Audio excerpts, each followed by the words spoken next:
तो अब हम देखने जा रहे हैं एक्ट 1 का सीन 3 और 4। तो पोलोनियस के घर में अब ये सीन होता है। जो लेटर्स है अब वो तैयारी कर रहा है फ्रांस जाने की। अपनी बहन को वो फेयरवेल कह रहा है ओफिलिया को, और उसको चेतावनी दे रहा है कि तुम हैमलेट के साथ प्यार में मत पड़ना, क्योंकि अकॉर्डिंग टू बर्थ हिसाब से देखा जाए तो वो एक राजा का बेटा है।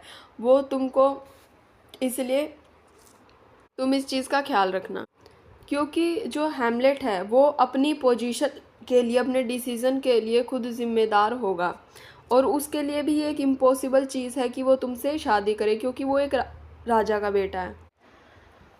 तो जो ओर्फिया होती है वो लेटर्स को वादा करती है कि ठीक है, मैं तुम्हारी बात को याद रखूँगी, और आगे कहती है कि मुझे अब और ज़्यादा इस पर सलाह मत दो, ऐसी बातें मत करो जो तुम खुद प्रैक्टिस नहीं करते, और अपना ध्यान रखना। जो लेटर्स होता है वो ओफिलिया को आश्वासन दिलवाता है, रीअश्योर करता है कि वो अपना भी ध्यान रखेगा। पोलोनियस एंटर करता है अपने बेटे को अलविदा कहने के लिए।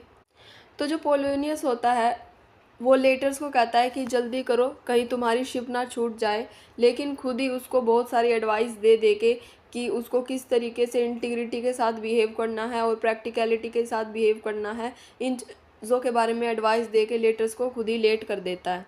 फिर जो पोलोनियस होता है लेटर्स का फादर, वो उसको कहता है कि तुम्हारे अंदर जो भी तुम्हारे ख्याल है उनको तुम अपने तक ही रखना, अपने आप को कोशिश करना रोकना इस चीज़ से कि तुम्हारे अंदर जो कोई भी ऐसे एकदम डिज़ायर्स आ जाए तो उन पर तुम काबू पाना, और एकदम ही इरेशनल बिहेव मत करना।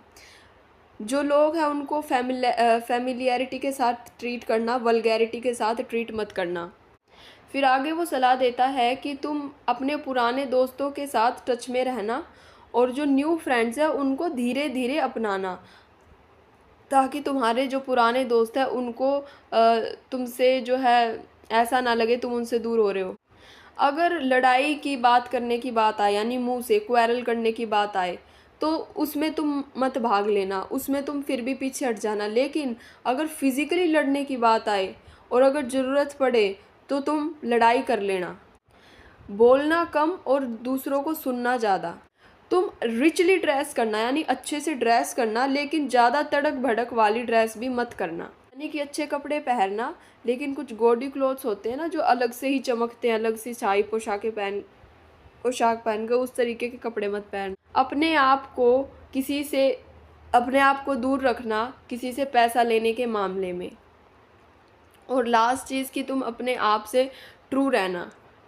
तो जो लेटर्स होता है वो चला जाता है, ओफिलिया को दोबारा फेयरवेल कहता है। तो अब पोलोनियस अपनी डॉटर के साथ होता है और अपनी डॉटर से पूछता है कि लेटर्स ने तुम्हें क्या कहा जाने से पहले। तो ओफिलिया कहती है कि लेटर्स ने उसको कुछ हर्ट टचिंग कहा था लॉर्ड हैमलेट से लेकर। तो पोलोनियस अपनी बेटी से पूछता है कि तुम्हारा हैमलेट के साथ क्या रिलेशनशिप है। तो ओफिलिया बताती है कि हैमलेट ने उसे वादा किया है, वो स्वेर करता है कि वो उसे प्यार करता है। तो पोलोनियस उसको अपनी बेटी को मना करता है कि तुम हैमलेट के साथ एसोसिएट मत करना, उससे दूर रहना। वो उसको एडवाइस देता है कि तुम उसकी प्यार भरी बातों में मत आना, और जो भी वो तुमसे अफेक्शन के वादे करता है उन पर ज़्यादा विश्वास मत करना। और ओफिलिया ने कहा कि ठीक है, मैं आपका आदेश मानूंगी। अब हम समरी देखते हैं एक्ट 1 के सीन 4 की। अब रात हो चुकी थी। हैमलेट इंतज़ार कर रहा था होरेशियो और मर्सिलस के साथ कैसल के पास, जहां गोस्ट अपीयर होता है। जैसे ही मिडनाइट होती है, ट्रम्पेट्स की, गन फायर्स की आवाज़ आनी शुरू होती है महल से। तो हैमलेट बताता है कि जो नया राजा यानी उसका जो चाचा हैगा वो इंजॉय करने लग रहा है, जो कि डैनिश कस्टम में जैसा होता है। वो उसे डिसगस्टेड कहता है, क्योंकि उसके फादर की तो डेथ हो गई और उसने उसकी मदर से शादी कर ली और अब वो इंजॉय भी कर रहा है।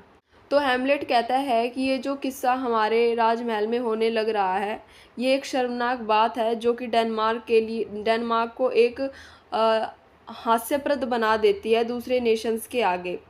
तो हैमलेट कहता है कि जो इस तरीके के रिवाज है इनको अपनाने की बजाय तो बिल्कुल रिजेक्ट ही कर देना चाहिए। फिर गोस्ट अपीयर होता है गोस्ट हैमलेट को उसके पीछे आने के लिए कहता है, लेकिन जो उसके कंपेनियंस होते हैं वो हैमलेट से अर्ज करते हैं कि इसके पीछे मत जाना, क्या पता ये तुम्हें कोई नुकसान पहुंचा दे।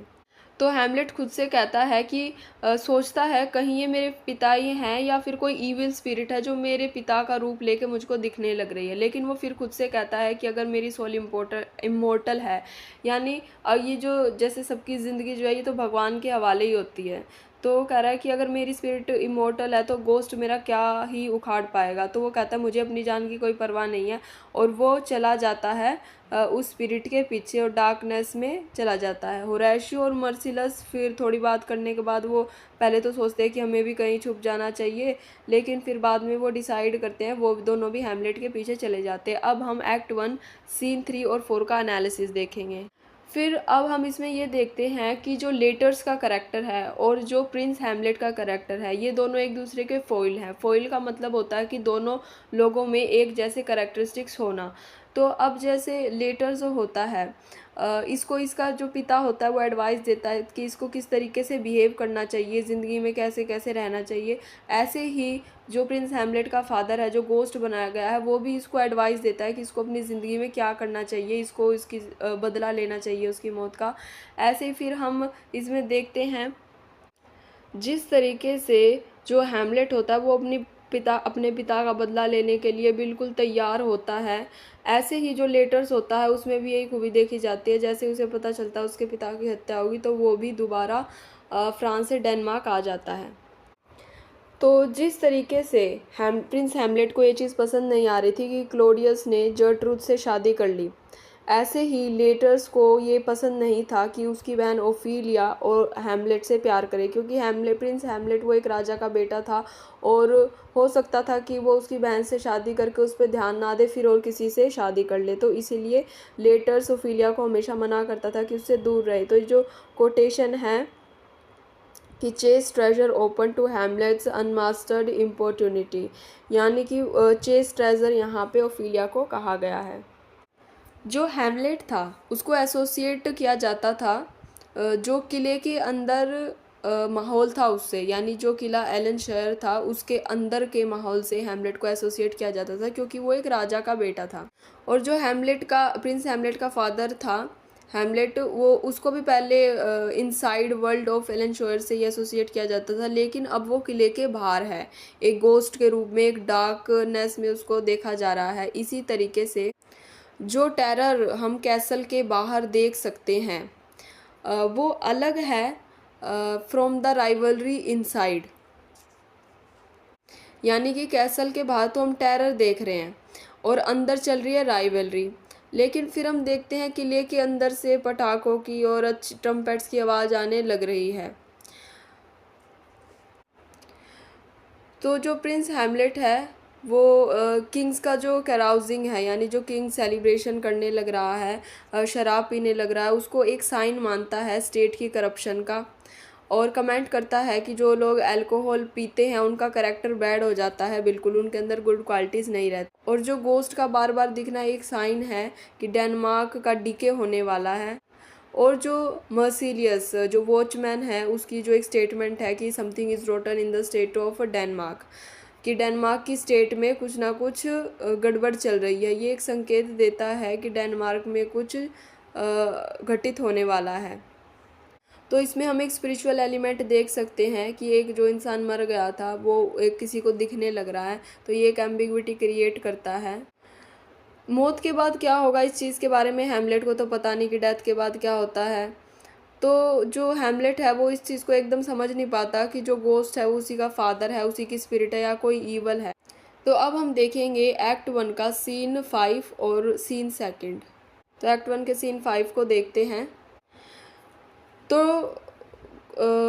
रात का समय होता है, डार्कनेस होती है, जो गोस्ट होता है वो प्रिंस हैमलेट से बात करता है और उसको कहता है कि मैं तुम्हारा पिता हूँ, और अपने बेटे प्रिंस हैमलेट को कहता है कि तुम्हें मेरी मौत का बदला लेना होगा, क्योंकि ये जो मर्डर हुआ है ये एक फाउल मर्डर था, अननेचुरल मर्डर था।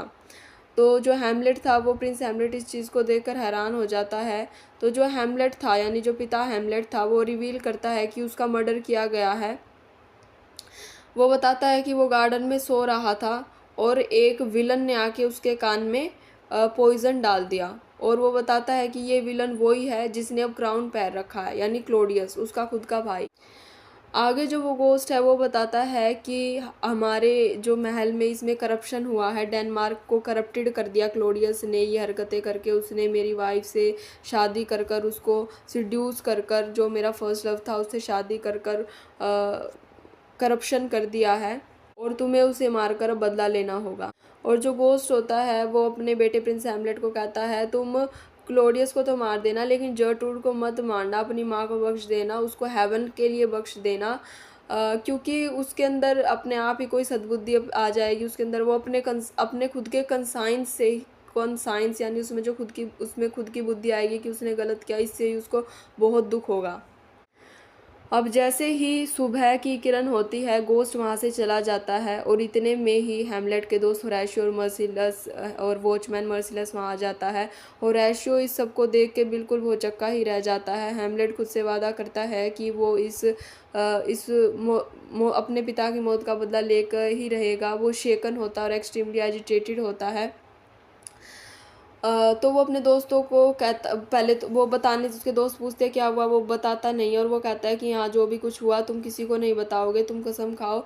और वो कहता है मैं एक ना मैडमैन की तरह बिहेव करूँगा, यानी एक पागल की तरह बिहेव करूँगा, लेकिन तुम किसी को मत बताना कि मैं ये एक्टिंग कर रहा हूँ, सच में पागल नहीं हुआ हूँ। तो फिर ग्राउंड से एक आवाज़ आती है, स्वेयर यानी कि जो गोस्ट था वो एक आवाज़ लगाता है कि होरेशियो और मर्सिलस, जो भी प्रिंस हैमलेट कह रहा है, तुम्हें कसम दे रहा है, तुम इसकी कसम का मान रखना और किसी को कुछ मत बताना। तो अब हम समरी देखते हैं एक्ट 2 सीन 1 की। पोलोनियस का एक सर्वेंट होता है रेनाल्डो, वो उसको फ्रांस भेजता है कुछ पैसे देकर, और वो लेटर्स के पास जाता है उसके पास से कुछ रिटर्न नोट्स लेकर। और वो अपने नौकर रेनाल्डो को ये भी कहता है कि तुम थोड़े है ना छानबीन करना लेटर्स की पर्सनल लाइफ पे। और पोलोनियस उस सर्वेंट को बहुत अच्छे से डायरेक्ट करता है कि किस तरीके से तुमको इन्वेस्टिगेशन करनी है, और उसको फिर भेज देता है। तो जब वो अपने नौकर को भेज देता है तो जो रेनाल्डो है वो वहाँ से चला जाता है। उसके बाद ओफिलिया की एंट्री आती है। ओफिलिया अपने पिता पोलोनियस के पास आती है और उसको कहती है कि हैमलेट मेरे पास आया, उसकी आंखें बिल्कुल ख़तरनाक लग रही थी, और उसने मेरे को गुस्से से देखा लेकिन कहा कुछ नहीं। तो पोलोनियस उसको कहता है वो शायद तुम्हारे प्यार में पागल हो गया, क्योंकि मैंने तुम्हें मना करा था उससे दूर रहने के लिए, और वो मतलब ये जो दूरी है उसको बर्दाश्त नहीं हुई, इसलिए शायद उसने ऐसा किया, और वो शायद ये सारी चीज़ें अब क्लोडियस को भी बताना चाहता है। तो अब हम एनालिसिस देख लेते हैं एक्ट 1 सीन 5 एक्ट 2 सीन 1 का। तो हम इसमें देखते हैं कि जो हम पाप करते हैं वो हमारी ज़िंदगी में एक पनिशमेंट बन के आता है। जैसे क्लोडियस ने अपने भाई को मारकर और जर्ट्रूड के साथ मैरिज करके सिन करा, और इसका अब उसके पास क्या अंजाम आएगा पनिशमेंट के तौर पे कि जो प्रिंस हैमलेट है वो उसकी मृत्यु करना चाहता है। तो इसमें जैसे जितने भी गुड कैरेक्टर्स हैं, जैसे कि प्रिंस हैमलेट या फिर लेटर्स, तो इनमें जो इनकी जो प्रतिशोध लेने की इच्छा है ये इनको कभी कभी हॉन्ट भी करती है, क्योंकि ये सोचते हैं कि जैसे हमें सुसाइड नहीं करना चाहिए, किसी को मारना अच्छी बात भी नहीं होती, या फिर कोई पूजा कर रहा हो तो उसको नहीं मारना चाहिए। तो इस तरीके से तो जो हैमलेट है ये एक रिवेंज ट्रेजेडी है। इसमें हम देखते हैं कि जो थॉट्स है वो कंसर्न्ड हैं मोरल क्वेश्चन से और ब्लडी एक्शन से, क्योंकि हम देखते हैं कि जो हैमलेट होता है इसको कोई मोरल ठोस वैल्यू नहीं मिल पाती कुछ करने की, मोरल ट्रूथ ढूंढता रहता है ये। तो ये खुद से क्वेश्चन करता है कि या जो गोस्ट है इसके पापा का ही है या फिर कोई इवल स्पिरिट है। तो जो हैमलेट होता है वो कंटेम्पलेटिव नेचर का होता है, यानी चिंतनशील नेचर का होता है, इसलिए वो एकदम से किसी को मारने की नहीं सोचता। वो सबसे पहले कोशिश करता है कि अलग अलग तरीक़ों से लोगों को परखे। सबसे पहले वो खुद पागल होने का ड्रामा करता है। उसके बाद जो उनके महल में लोग परफॉर्मेंस करने आते हैं उनके माध्यम से सच जानने की कोशिश करता है। तो इससे हमें पता चलता है जो इसका नेचर है वो इरेटिक है, नर्वस है और अनप्रेडिक्टेबल है। फिर इसमें हम देखते हैं कन्वर्सेशन देखते हैं कि पोलोनियस अपने सर्वेंट रेनाल्डो के साथ बात करता है लेटर्स के बारे में, और फिर जो पोलोनियस होता है और जो ओफिलिया होती है ये दोनों बात करते हैं हैमलेट के बारे में। इसमें हम देखते हैं जो पोलोनियस है सबको कुछ ना कुछ समझाने में ही लगा रहता है, जो कि एक हास्य परिदृश्य भी क्रिएट करता है। फिर हम देखते हैं कि जो पोलोनियस होता है वो रेनाल्डो को एक तरीका सिखाता है क्वेश्चन पूछने का, जिससे जो क्वेश्चन है वो ऑफेंसिव ना लगे। तो ये वाला जो सीन होता है कि जो किंग हैमलेट होता है उसके कान में क्लोडियस ने जो जहर डाला था जिसकी वजह से वो मर गया था। तो ये जैसे हम पोलोनियस को देखते हैं कि ये सबको कुछ ना कुछ सिखाने लग रहा है, यानी किसी के कानों में जहरीली बातें डालना किसी की ज़िंदगी को भी बर्बाद कर सकता है। तो इसको इस चीज़ से रिलेट किया गया है। जिस तरीके से जहर किसी के कान में जाकर किसी को मार सकता है, ऐसे ही जो जहरीले शब्द होते हैं वो किसी के कानों में जाकर उसको डिस्ट्रॉय कर सकते हैं। यानी यहाँ पर वर्ड्स को पॉइजन के साथ कंपेयर किया है। और इस तरीके से क्लोडियस ने अपने शब्दों से पूरे डेनमार्क को भी पॉइजन कर। तो ये एक इमेजरी दिखाता है कि शब्दों की कितनी ताकत होती है। अब हम देखेंगे एक्ट 2 सीन 2। अब किले के अंदर जो क्लोडियस और जर्ट्रूड होते हैं वो स्वागत करते हैं प्रिंस हैमलेट के दो दोस्त रोजनकट और गिल्स्टन का, जो कि विटनबर्ग में उसके साथ पढ़ते थे।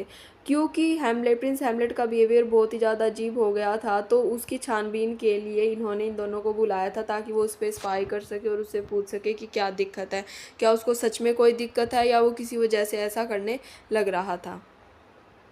अब राज दरबार में जो पोलोनियस होता है वो अनाउंस करता है कि जो राजदूत उन्होंने नॉर्वेजियन किंग के पास भेजे थे अब वो वापस आ गए हैं। उन राजदूतों का नाम था वोल्टीमंड एंड कॉर्नेलियस। वो दोनों बताते हैं कि नॉर्वे में जिस किंग के पास वो गए थे उन्होंने उससे क्या कहा। उन्होंने कहा कि जो वहाँ का किंग था उसने 14 ब्रास को डांट लगाई कि तुम डेनमार्क पे हमला नहीं करोगे, और 14 ब्रास ने भी कसम खाई कि वो कभी भी डेन्स पर हमला नहीं करेगा। और वो बताते हैं कि जो नॉर्वेजियन किंग था वो खुश था और उसने 14 ब्रास को कहा कि जो भी उसके पास धन है उससे वो डेन्स पर यानी डेनमार्क के लोगों पर हमला नहीं करेगा, उससे वो पोल्स के ऊपर हमला करेगा। और उसने संदेशा भिजवाया है कि जो क्लोडियस है आपका राजा, उससे जाकर कहो कि जो 14 ब्रास प्रिंस 14 ब्रास है वो पोल्स पर हमला करना चाहता है, और पोल्स पर हमला करने के लिए इन्हें डेनमार्क से रास्ता दे, और डेनमार्क से रास्ता दे हमारी आर्मी को और हम पर अटैक ना करे। तो ये बात सुनकर जो क्लोडियस था उसको रिलीव मिला कि चलो कम से कम 14 ब्रास हमारे ऊपर तो हमला नहीं कर रहा। और फिर क्लोडियस कहता है ठीक है इस मैटर को बाद में देखेंगे। वोल्टीमंड और कॉर्नेलियस वहाँ से चले जाते हैं। तो ये सब होने के बाद जो पोलोनियस है वो राजा क्लोडियस को बताता है कि जो प्रिंस हैमलेट है ये ओफिलिया के साथ प्यार में बहुत ज़्यादा पागल हो गया है। फिर वो उसको लेटर्स और पोएम्स दिखाता है जो प्रिंस हैमलेट ने उसकी बेटी ओफिलिया के लिए लिखे थे। फिर वो आइडिया सजेस्ट करता है कि ये जो प्रिंस हैमलेट है ये एलनशोयर जो कैसल है इसकी जो लॉबी होती है इसमें घूमता है, और ये मतलब एक टाइम इस जो ओफिलिया है उससे वहाँ पर उसको देखने के लिए आता है, बात करने के लिए आता है। तो वो प्लान करते हैं कि इन दोनों की बात सुनेंगे ताकि ये कंफर्म हो जाए कि जो मैडनेस है प्रिंस हैमलेट की वो ओफिलिया की वजह से है या नहीं है। तो ये सजेशन उसको देने के बाद जो पोलोनियस है वो कोशिश करता है हैमलेट से बात करने की। तो जो हैमलेट होता है वो उस पोलोनियस को ओल्ड मैन को फिशमोंगर कह के बुलाता है। तो जो हैमलेट होता है वो लूनेटिक यानी जैसे जो कटु स्टेटमेंट्स होती है वो पोलोनियस को देता है। तो जो पोलोनियस है वो कहता है कि जो हैमलेट है इसकी तो सारी स्टेटमेंट प्रेग्नेंट विद मीनिंग है, यानी कि इसकी हर बात में कुछ ना कुछ मतलब रहस्यमय मतलब छुपा हुआ है। तो वो जल्दी से कोशिश करता है कि जब ये बाल लॉबी में घूमेगा और इसकी बेटी से ओफिलिया से बात करेगा उस टाइम ये क्या बात करते हैं उसके लिए तैयारी करता है।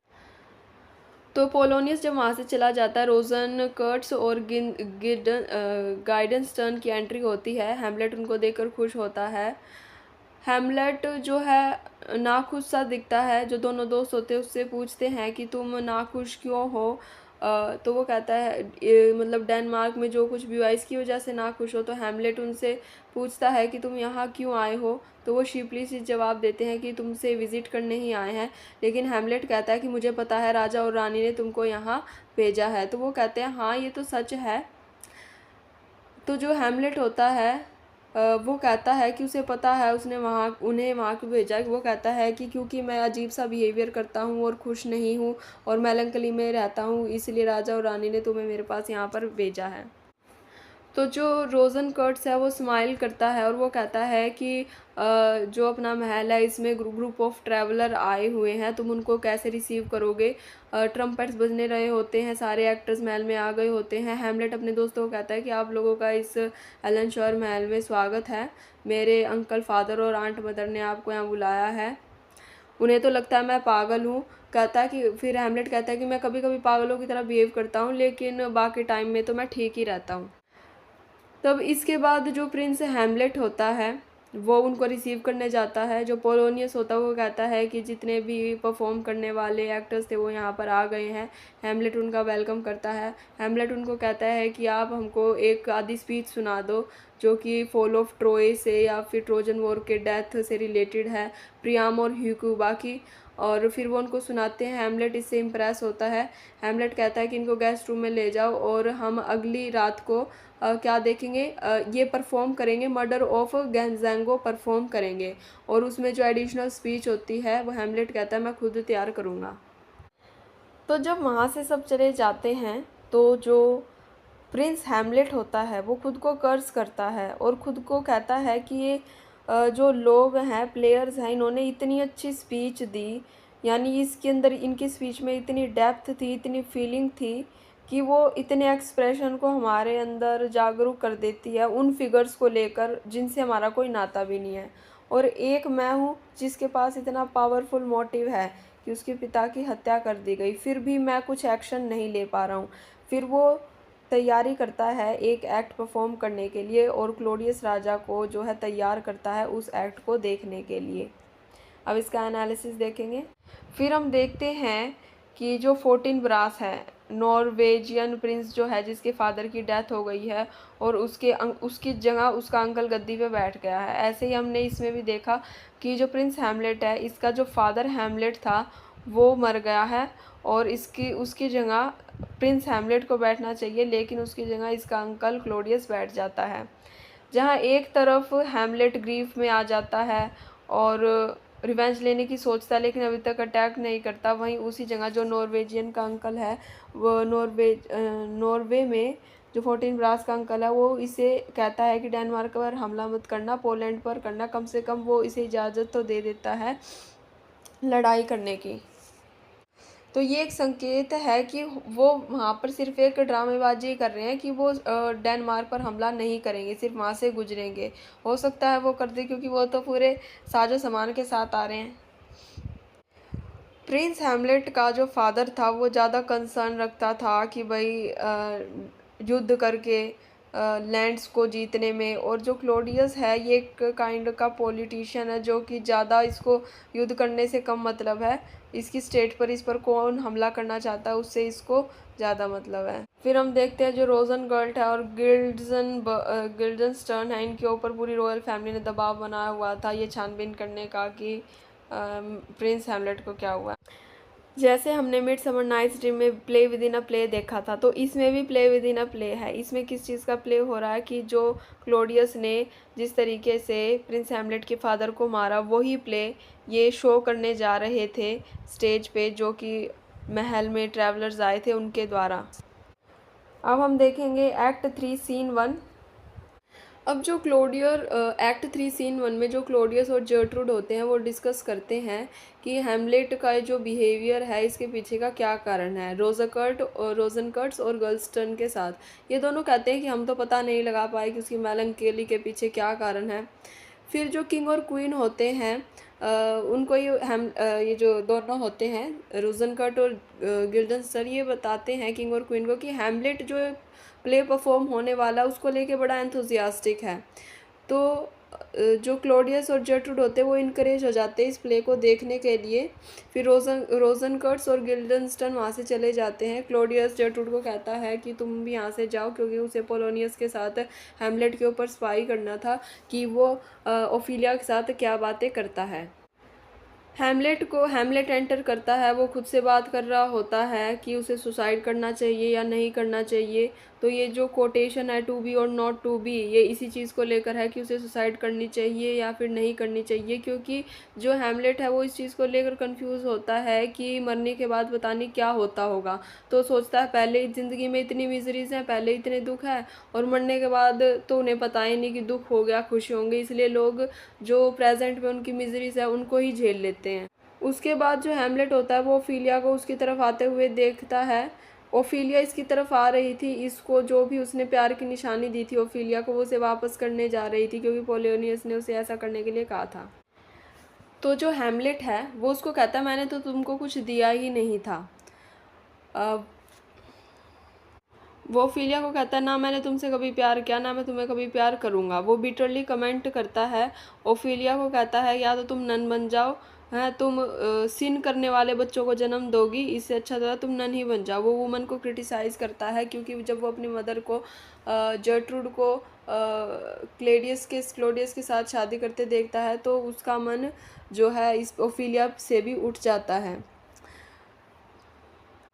फिर वो उसे कहता है कि तुम औरतें ही हो जो कि मैन को मॉन्स्टर की तरह बिहेव करने पर मजबूर करती हो और खुद को ऐसे दिखाती हो जैसे तुम्हारी कोई गलती नहीं है, खुद को एज अ ब्यूटीफुल दिखाती हो।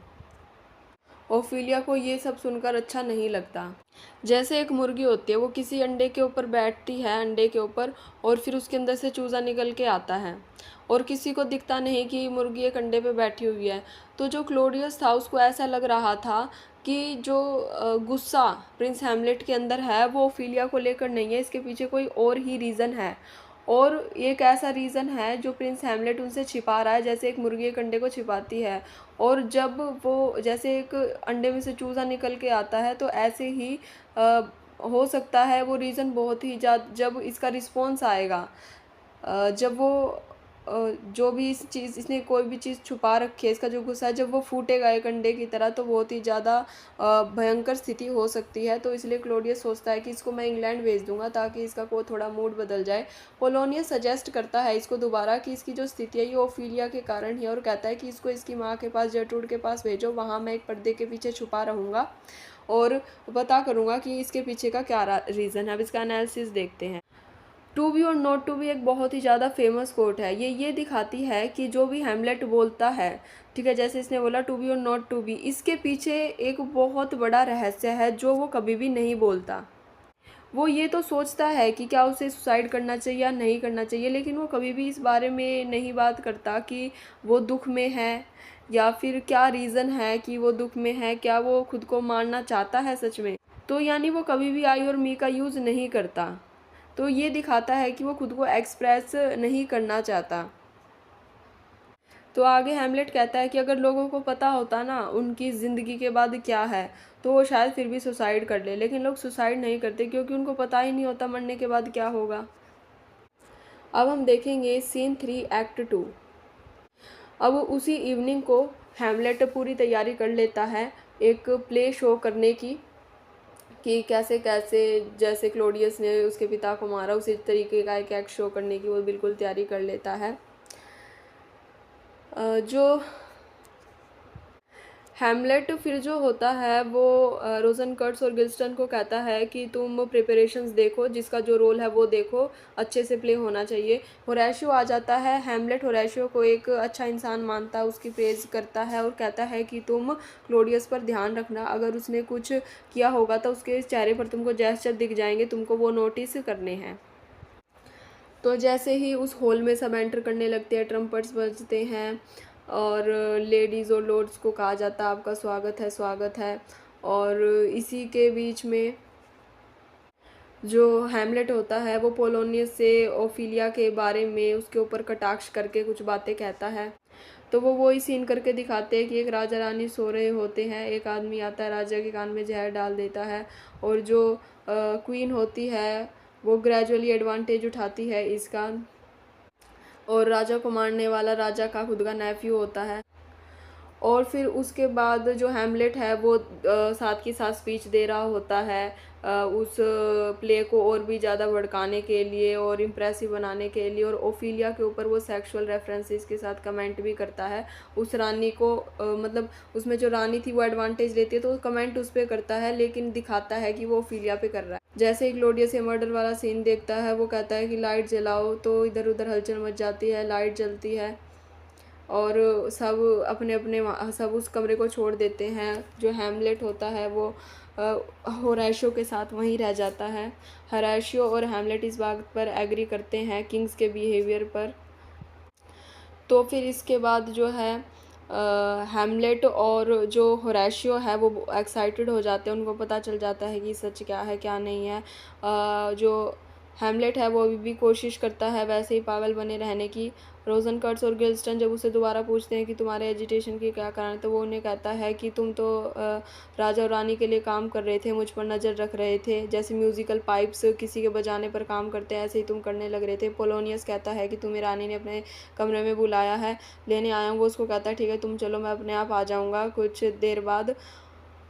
और उसके बाद फिर वो अपनी माँ के पास जाने से पहले एक डायलॉग बोलता है कि I will speak dagger to her but use none. वो कहता है कि मैं अपनी माता से मतलब जैसे एक तेज़ तलवार चलती है ना, ऐसे ही उनके आगे अपनी ज़ुबान चलाऊँगा, लेकिन उनको फिज़िकली कुछ नहीं कहूँगा, लेकिन शब्दों से ही उनको मतलब अच्छे से उनको उनसे बातें करूँगा। ये कहना चाहता है वो ये कहना चाहता है कि वो उनसे अब कोई भी मतलब बिल्कुल ऑनेस्टली तरीके से बात करेगा। तो अब इसका एनालिसिस देखते हैं। जो क्लोडियस होता है वो छानबीन स्पाई करने की कोशिश करता है हैमलेट पे, रीज़न पता लगाने की कोशिश करता है कि उसकी उदासीनता के पीछे क्या कारण है। हैमलेट स्पाई कर रहा होता है क्लोडियस के ऊपर, ठीक है, कि मतलब उसका कंसाइंस जानना चाहता है। Play with in a play हम देखते हैं इसमें। तो ये प्ले तो हैमलेट का चल रहा होता है, लेकिन इसमें एक और प्ले परफॉर्म हो रहा होता है जो कि बेस्ड होता है गोंज़ैगो की स्टोरी पे। गोंज़ैगो ड्यूक ऑफ वियना होता है, इसकी वाइफ का नाम बैप्टिस्टा होता है। तो गोंज़ैगो को उसका नेफ्यू मार देता है और बैप्टिस्टा और फिर इसका जो गोंज़ैगो का नेफ्यू था वो शादी कर लेते हैं। और ये वाला सीन देखकर क्लोडियस जो है वो चक्का रह जाता है और उसे देखा नहीं जाता और वो वहाँ से चला जाता है। ये चीज़ फिजिकल स्टेट ऑफ गिल्ट दिख क्लोडियस की। तो इस सीन में हम देखते हैं कि जो हैमलेट है वो थोड़ा पेशेंस के साथ बिहेव करता है जब तक उस किंग और क्वीन से उसका इनकाउंटर नहीं होता। अब हम देखेंगे एक्ट 3 सीन 3। तो इस सीन में अब जो राजा क्लोडियस होता है वो रोजनकोर्ट और गिल्स्टन को बुलाता है और वो उसके चेहरे से दिख रहा होता है कि वो बहुत ही ज़्यादा बैडली शेकन है इस प्ले को देखने के बाद। और वो रोजनकट और गिल्स्टन को कहता है कि तुम हैमलेट को यहाँ से ले जाओ, क्योंकि उसकी मैडनेस के पीछे बहुत ही बड़ा रीज़न हो सकता है। उसके बाद पोलोनियस उसको कहता है कि मैं अब महारानी के जर्ट्रूड के कमरे में जा रहा हूँ, जहाँ पर जो प्रिंस हैमलेट है वो आने वाला है। तो जो क्लोडियस होता है वो सोचता है कि ये तो सबसे बड़ा और सबसे पुराना सीन है अपने भाई की खुद ही हत्या कर देना। वो माफ़ी तो मांगना चाहता है, लेकिन जो मर्डर करने के बाद वो साम्राज्य और जो उसने जर्ट्रूड से शादी करी है वो इसको त्यागने के लिए तैयार नहीं है। और फिर इसके बाद वो अपने घुटनों पे बैठकर भगवान से प्रे करने लग जाता है। तो जब वो प्रेयर कर रहा होता है उस टाइम हैमलेट उसके कमरे में आता है, लेकिन उसको प्रेयर करता पाता है तो वो उसको नहीं मारता। वो सोचता है अगर मैंने इसको प्रेयर करते टाइम मार दिया तो ये हेवन में चला जाएगा। वो सोचता है कि जब क्लोडियस कुछ ड्रंक होगा या गुस्सा होगा या लस्टफुल होगा मैं इसकी हत्या तब करूँगा। इसमें हमने ये देखा कि जब हैमलेट उसे मारने जाता है तो वो प्रेयर कर रहा होता है, तो मतलब इस जगह उसको इसे मार देना चाहिए था। लेकिन वो सोचता मतलब हैमलेट जो है इस चीज़ को लेके ही सेटिस्फाइड है कि जो क्लोडियस है उसको अपने गिल्ट का पता है और वो उसको मारने में देरी करता रहता है। तो हैमलेट का मानना है कि जब उसके पिता सो रहे थे तो उनको ये चांस नहीं दिया गया था कि वो भगवान की प्रेयर कर ले और अपने आप को क्लींस कर ले। तो वो चाहता है कि मैं अगर इसको अभी मार दूंगा तो ये तो भगवान के पास चला जाएगा। तो ये भी उसको उसी टाइम मानना चाहता है जब ये कुछ ऐसी हरकत कर रहा हो जो भगवान के विलग हो। लेकिन प्रिंस हैमलेट ये भी एडमिट करता है कि उसको लगता है कि पता नहीं सच में पिता के साथ क्या हुआ था। अब हम देखेंगे एक्ट 3 सीन 4। अब वो टाइम आ गया था जब हैमलेट अपनी माँ के कमरे में जाने वाला था। उससे पहले पोलोनियस वहाँ पहुँच गया था। पोलोनियस रानी जर्ट्रूड को कहता है कि आप हैमलेट को अच्छे से फटकारिएगा, उससे ना बहुत गुस्से में बात कीजिएगा, ताकि अगर उसके अंदर कुछ है भी तो वो सामने आ जाएगा और उन्हें पता चल जाएगा कि हैमलेट के पीछे इरेटिक बिहेवियर करने का क्या कारण है। ऐसा कहकर वो एक टेपेस्ट्री के पीछे छिप जाता है। तो वो अपनी माँ से कहता है कि तुमने मुझे यहाँ पर क्यों बुलाया है। तो उसकी माँ उसे कहती है कि तुमने अपने स्टेप फादर को ऑफेंड किया है। तो वो कहता है कि तुमने भी तो मेरे फादर को ऑफेंड किया है क्लोडियस से शादी कर कर। तो उसके बाद पोलोनियस की एक आवाज़ सी आती है कि मुझे बताओ। तो उसको लगता है कि वहाँ पर पोलोनियस की जगह क्लोडियस है, तो वो उसके पेट में चाकू मार देता है। तो अब जो हैमलेट होता है वो देखता है कि उसने जिसको तलवार मारी है वो तो पोलोनियस है। वो कहता है कि इसके साथ तो वैसे भी ऐसा होना चाहिए था, छुप कर ये जो बात सुन रहा था। फिर वो जो क्लोडियस था उसकी तस्वीर दिखाता और जो उसके पिता थे उसकी तस्वीर अपनी माँ को दिखाता। वो कहता है कि इनमें फ़र्क देखो, तुमने क्या सोचकर इस लो लेवल के क्लोडियस से शादी करी है। तो उसकी माँ कहती है प्लीज़ मेरे साथ ऐसे मत बोलो, मुझे बिल्कुल भी अच्छा नहीं लग रहा। और फिर हैमलेट के आगे वो गोस्ट अपीयर हो जाता है। तो इसके बाद वो अपनी माँ को बताता है कि मैं पागल नहीं हूँ, पागलों की तरह तुम्हें लग रहा है बिहेव कर रहा हूँ, क्योंकि तुम गोस्ट को नहीं देख पा रही, गोस्ट को मैं देख पा रही हूँ। तो वो अपनी माँ से कहता है कि अभी भी तुम्हारे पास मौका है, तुम इस चीज़ को सीक्रेट ही रखना कि पोलोनियस को किसने मारा, और मैं पागलों की तरह जो बिहेव कर रहा हूँ इस चीज़ को तुम सीक्रेट रखना, क्लोडियस को मत बताना। फिर वो अपनी माँ को कहता है कि मुझे जो मेरे जो दो दोस्त हैं रोजनकर्ट्स और गिल्डनस्टन, इनके साथ इंग्लैंड जाना पड़ेगा इनको सबक सिखाने के लिए, क्योंकि ये मेरे लिए नहीं काम कर रहे थे, ये राजा के लिए काम कर रहे थे, उनको अपनी रॉयल्टी दिखा रहे थे। और वो ऐसा करते करते पोलोनियस की बॉडी को खींच लेता है अपने साथ। और जो हैमलेट की मदर होती है वो सोचती है ये शायद मेरे खीरे धरेगा, ये अंजाम मुझे भुगतना पड़ रहा है। तो जो हैमलेट है वो जर्ट्रूड को कहता है कि तुम अपने पाप का पश्चाताप करो, तुम क्लोडियस से जो है अपने सारे रिश्ते नाते तोड़ दो, तुम उसके साथ नहीं रहोगी, और जो भी अब जो बाकी का टाइम है उसमें तुम मेरा साथ देना। तो ये जो एक्ट था कि पोलोनियस को मार दिया उसने क्लोडियस की जगह पर, ये दिखाता है कि उसका जो कोऑर्डिनेशन था उसके थॉट और एक्शन का, ये दोनों मैच नहीं कर रहे थे, जिसने इसका ट्रेजिक फ्लो लाया।